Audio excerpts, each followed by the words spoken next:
दोस्तों सबसे पहले हम बात करते हैं उस बिंदु पे कि आप जब प्रशिक्षण लेना प्रारंभ करते हैं तो अपने प्रशिक्षण को प्रारंभ करने के बाद आप यथाशीघ्र उसे स्किप करके अगले पेज पे चले जाते हैं। यानी कि एक तरह से ये कहा जाए कि आप जो निर्धारित समय है उस निर्धारित समय में अपने कोर्स को पूरा न करके समय से पूर्व ही आप स्किप करके आगे चले जाते हैं और उस कोर्स को पूरा कर लेते हैं। तो ऐसी स्थिति में दोस्तों सवाल उठना लाजमी है। किस प्रकार से, एक उदाहरण से अब दिखाते हैं। आपके सामने जो स्क्रीन पे दिखाई दे रहा है वीडियो चलाने के लिए, ये विद्यार्थियों में संवेदनशीलता और देखभाल का पोषण करना प्रतिलिपि, जो प्रतिलिपि दी गई है इसमें आप देखिए, इसको हम चलाते हैं तो चलाने के बाद कुछ इस तरह से ओपन होता है। दोस्तों आप वेट करें थोड़ा, ओपन हो गया ये, ओपन हो गया ये। और ये देखिए दोस्तों आपके स्क्रीन पे है इतना लिटरेचर, इसमें लिखा गया है विद्यार्थियों में संवेदनशीलता और देखभाल का पोषण करना। तो ये लिटरेचर जो है इस पढ़ने में कितना समय लग जाएगा, लेकिन आप करते क्या हैं, अभी ये पेज खुला नहीं कि आप यहाँ से स्किप कर लेते हैं या फिर इस पेज को ऊपर की तरफ स्क्रॉल कर देते हैं और यहाँ पे नेक्स्ट पेज पे आ जाता है कुछ इस तरह से। हमने कर दिया है दोस्तों। अब देखिए अब यहाँ पे क्या आता है दोस्तों, यहाँ पे सावधानी की बात यह है, ये देखिए टाइम कितना लगा आपका, 20 सेकेंड। उतना बड़ा लिटरेचर, उतने बड़े पैराग्राफ्स हैं उसमें, उसके बाद आपने मात्र 20 सेकेंड में उसको पढ़ लिया। क्या ये आप एक्सेप्ट कर पाएंगे कि मात्र 20 सेकेंड में उतना बड़ा पेज पढ़ लेंगे? तो यही सावधानी रखनी है दोस्तों। आपने जो किया है वो ऑनलाइन रिकॉर्ड हो रही है, दर्ज है इसमें। आपने इसको, इस कंटेंट को 20 सेकेंड समय दिया है, ये यहाँ पे स्पष्ट है, इसलिए ये साबित करता है कि आपने इस कंटेंट को पढ़ा ही नहीं है। तो इसमें सावधानी आपको क्या रखनी है दोस्तों, निश्चित रूप से आप इस कंटेंट पे, जैसा कंटेंट है उस हिसाब से इस पे समय बिताएं। संभव हो अगर करना चाहें, और बेहतर तो यही रहेगा कि आप पूरे कंटेंट को पढ़ें, इस पे समय बिताएं, समझें, क्योंकि उससे कुछ आपको मिलना ही है, आपको खोने वाला कुछ नहीं है। तो इस तरह की गलती ना करें कि आपने 20 सेकंड में पूरे पेज को, 3 पेज 4 पेज या एक पूरा पेज 20 सेकंड में मात्र पढ़ लिया। ये सवाल उठने के लिए चांस किसी के पास नहीं दें तो बेहतर रहेगा। ये यहाँ पे आपको सावधानी रखनी है दोस्तों। इसके बाद भी आप नेक्स्ट बटन पे क्लिक करके और अगले कंटेंट पे जाएं। ऐसा हम इसलिए कर रहे हैं कि एक बिहार के मेरे मित्र हैं, मुझे फ़ोन किए थे और उन्होंने बताया कि एनसीईआरटी की तरफ से एक फ़ोन आया था उनके पास, और उन्होंने ऐसा ही स्किप कर करके और यथाशीघ्र उनका प्रशिक्षण पूर्ण हो गया था।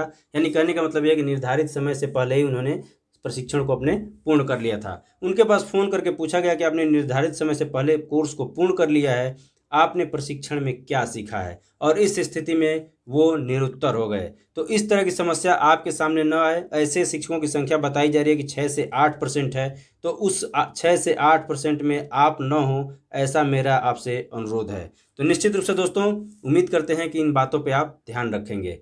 चलिए दोस्तों अब हम बात करते हैं नेक्स्ट बिंदु की, यानी दूसरे बिंदु की, और देखते हैं कि उसमें आपको क्या। दूसरे बिंदु के अंतर्गत हम बात करते हैं कि आपको मिनिमम 60% मार्क्स लाने हैं। वो अगर आपका नहीं आ पाता है तो आप क्या करेंगे? तो इससे घबराने वाली कोई बात नहीं है। अगर आपके क्वेश्चंस गलत भी हो जाते हैं, 60% नहीं आते हैं, तो फिर से आप 60% के लिए कोशिश कर सकते हैं। इसमें कोई परेशानी वाली बात नहीं है दोस्तों। इसमें उदाहरण के तौर पे हम पहला ही ऑप्शन सब में सेलेक्ट करके और नेक्स्ट बटन पे क्लिक करते जा रहे हैं। हम पहला सेलेक्ट करेंगे और एरो पे क्लिक करके बढ़ते जा रहे हैं। इसमें 10 क्वेश्चन है और हम आपको दिखाते हैं कि किस प्रकार से ये काम करना है।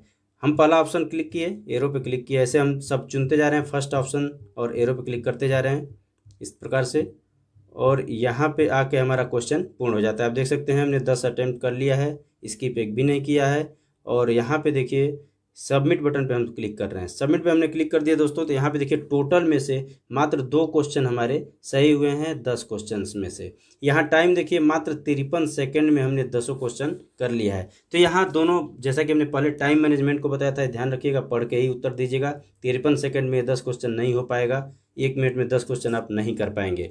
उसके अलावा दोस्तों यहाँ पे ध्यान देखिए, स्कोर आपका 2 आया है 10 में, यानी 60% ये नहीं हुआ। इसके लिए आप क्या करेंगे यहाँ पे? तो आपको कुछ नहीं करना है दोस्तों, सिंपली आपको करना क्या है, यहाँ देखिए रिप्ले का बटन है। आप जान गए कि आपका स्कोर गड़बड़ है, 60% नहीं है, तो आप सीधे रिप्ले बटन पे क्लिक कर लेंगे। तो फिर से आप पुनः वहीं चले जाएंगे। रिप्ले कर लिया हमने। अब फिर यहाँ से आप वही काम कीजिए और सही ऑप्शन का चुनाव करके एरो पे क्लिक करते जाइए और आगे बढ़ते जाइए। तो इसका ध्यान रखेंगे कि 60% से कम मार्क्स आपके नहीं आने चाहिए दोस्तों। और अगर ऐसा होता है तो वैसे ही रिप्ले बटन क्लिक करके और पुनः आप इसके आंसर दे सकते हैं। इसमें कोई दिक्कत वाली बात नहीं है। चलिए दोस्तों, अब हम बात करते हैं दोस्तों तीसरे बिंदु में हम चर्चा करेंगे कि आप जब कोर्स कर रहे हैं तो उस समय आपको क्या करना चाहिए। तो जब आप भी कोर्स कर रहे हैं तो दोस्तों, तो जो भी लिटरेचर है या वीडियो है उसके जो महत्वपूर्ण बिंदु हैं उसके लिए आप एक डायरी बना लीजिए। जी हाँ दोस्तों, एक डायरी बनाइए और उसमें जो महत्वपूर्ण बिंदु हैं उनको नोट करते चलिए। ऐसा हम क्यों कर रहे हैं अभी आगे आपको बताएंगे। इसमें जितने भी महत्वपूर्ण बिंदु आएंगे, चाहे लिटरेचर हो या फिर जो वीडियोज हो, उसके महत्वपूर्ण बिंदु अगर आप डायरी में नोट कर लेते हैं तो आगे भविष्य के लिए आपको फायदेमंद होगा। क्यों होगा, अभी हम आगे चर्चा इस बात की करने वाले हैं। दोस्तों एक चीज़ और है, अगर आप डायरी में नोट करते हैं, साथ ही अगर चाहें कोई कंटेंट मान लीजिए आपकी स्क्रीन पे है तो स्क्रीन का स्क्रीनशॉट ले लें। अगर आपका मोबाइल है तो मोबाइल फ़ोन के दोनों साइड में यहाँ पे एक पावर बटन होता है और साइड में एक वैल्यूम का कम और अधिक करने का वैल्यूम का होता है। तो अगर यहाँ से इसको प्रेस कर लें और यहाँ से इसको एक साथ जब दोनों को प्रेस करेंगे तो यहाँ पे जो स्क्रीन की जो चीज़ें दिख रही होती है वो स्क्रीनशॉट के रूप में आ जाती हैं। कुछ मोबाइलों में उंगलियों से ऐसे समेटने पे ही स्क्रीनशॉट हो जाता है। तो अलग अलग मोबाइल में अलग अलग फंक्शन है, इसको देख लीजिएगा। स्क्रीनशॉट लेके अपने गैलरी में सेव कर लें तो बेहतर होगा। ऐसा हम क्यों कर रहे हैं दोस्तों, अगर आपने मटेरियल को यहाँ पे कलेक्ट नहीं किया तो आपको पता होगा कि बताया गया है कि हर 15 दिन में नया 3 मॉड्यूल आपके सामने आ जाएगा और जो पीछे का 3 मॉड्यूल है वो यहाँ से हटा लिया जाएगा। इस कंडीशन में जो दोस्तों मैटर है वो आपके पास उपलब्ध नहीं रहेगा, और नहीं रहेगा तो फिर आगे आपका यूज कैसे होगा। आगे क्या यूज होना है दोस्तों, इस चीज़ को अब हम बताते हैं। दोस्तों जो योजना है गवर्नमेंट की, आप 18 कोर्स जब आप करेंगे तो उसमें स्पष्ट तौर पे बताया गया है कि कोर्स के बाद एक पोस्ट टेस्ट आयोजित होगा। तो पोस्ट टेस्ट का मतलब जो आपकी स्क्रीन पे ये दिख रहा है यही पोस्ट टेस्ट है। आप 3 मॉड्यूल का प्रशिक्षण ले रहे हैं, हर मॉड्यूल के लास्ट में ये क्वेश्चन आ रहा है, यही जो पोस्ट टेस्ट की बात की जा रही है वो यही पोस्ट टेस्ट है।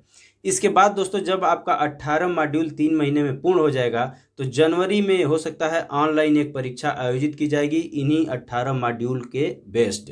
यानी कि इन 18 मॉड्यूल के आधारित जो प्रश्नावली होगी वो मैटर आप कहाँ से लाएंगे, और वो जो परीक्षा होगी दोस्तों जनवरी 2021 में वो होगी ऑनलाइन कॉम्पिटेंसी टेस्ट, जिसका नाम रहेगा ऑनलाइन कॉम्पिटेंसी टेस्ट। और उस टेस्ट में 18 मॉड्यूल जो आपने प्रशिक्षण 3 महीने में लिया है इन्हीं पर बेस्ड होगा, और उस समय आपके लिए मैटर आपके पास नहीं रहेगा तो फिर आप क्या करेंगे। और उसमें भी जो सबसे बड़ी बात है 60% मार्क्स लाना। जी हाँ दोस्तों, उसमें भी अगर आप 60% मार्क्स नहीं लाते हैं तो आपको निष्ठा का प्रमाण पत्र नहीं दिया जाएगा। आपके निष्ठा का प्रमाण पत्र जो है वो बाधित कर दिया जाएगा, आपको ये प्रशिक्षण का प्रमाण पत्र नहीं मिलेगा। उसमें भी आपको मिनिमम 60% मार्क्स लाने अनिवार्य होंगे। तो इस सूरत में दोस्तों आप क्या करेंगे, तो इसीलिए हमने कहा कि स्क्रीनशॉट के माध्यम से जितने भी मटेरियल हैं अपने पास सुरक्षित करें। और दूसरी चीज़ ये कि एक डायरी बनाएं और डायरी में जितने भी महत्वपूर्ण है प्रशिक्षण के नाम और उस प्रशिक्षण के अंतर्गत जितने भी महत्वपूर्ण बिंदु आ रहे हैं उनको यहाँ पे एक नोट्स के रूप में तैयार कर लें। ये आपके पास रहेगा तो जो आगे 2021 में ऑनलाइन कॉम्पिटेंसी टेस्ट होगा आपका, उसमें ये बहुत हेल्पफुल होगा। अन्यथा की स्थिति में आपके लिए बहुत बड़ी समस्या खड़ी हो जाएगी। अब हम बात करते हैं लास्ट और चौथे बिंदु की, और इसमें हम आपको बता दें कि जितने भी आप 18 कोर्स किए हैं मॉड्यूल के अंतर्गत, इन सारे कोर्सों की एंट्री आपके ई सर्विस बुक में होगी। जी हाँ दोस्तों, ई सर्विस बुक में होगी। आप जानते हैं सारी चीज़ें ऑनलाइन हो चुकी हैं, आपकी सर्विस बुक भी ऑनलाइन हो गई हैं। मानव क्षमता पोर्टल पे इन सारी चीज़ों को अपडेट कर दिया गया है, और इस कंडीशन में जो आप कोर्स कर रहे हैं उसकी एंट्री भी आपके सर्विस बुक में होनी है। इसलिए इस पे विशेष फोकस रखें, विशेष सावधानी रखें। तो ये सारी जानकारियां दोस्तों आपके साथ मैं साझा करना चाहता था, जो कि बहुत ही महत्वपूर्ण है आपके प्रशिक्षण के दृष्टिकोण से। और निश्चित रूप से इन सारे बिंदुओं पे ध्यान रखकर ही आप आगे प्रशिक्षण करेंगे। अभी फिलहाल 3 मॉड्यूल मिला है आपको, अभी बहुत सारे मॉड्यूल अभी बाकी हैं जो अभी भविष्य में आपको देखने को मिल जाएंगे। 18 मॉड्यूल अभी आने हैं, तो 18 में से 3 आपने अभी कर लिया और अभी शेष जो बचे हैं वो अभी आगे आने शेष हैं। तो इसमें निश्चित रूप से ये सावधानी आपको रखनी अपेक्षित है ताकि आपके लिए कोई भविष्य में परेशानी का कारण न बने। तो दोस्तों कैसा लगा ये वीडियो, अगर अच्छा लगा हो तो एक लाइक कीजिएगा, अपने दोस्तों को भी ये जानकारी शेयर कीजिएगा, और अगर चैनल पर नए आए हैं तो प्लीज़ मेरे चैनल को सब्सक्राइब कर लीजिएगा। तो मिलते हैं दोस्तों नेक्स्ट वीडियो में नेक्स्ट टॉपिक के साथ, तब तक के लिए नमस्कार।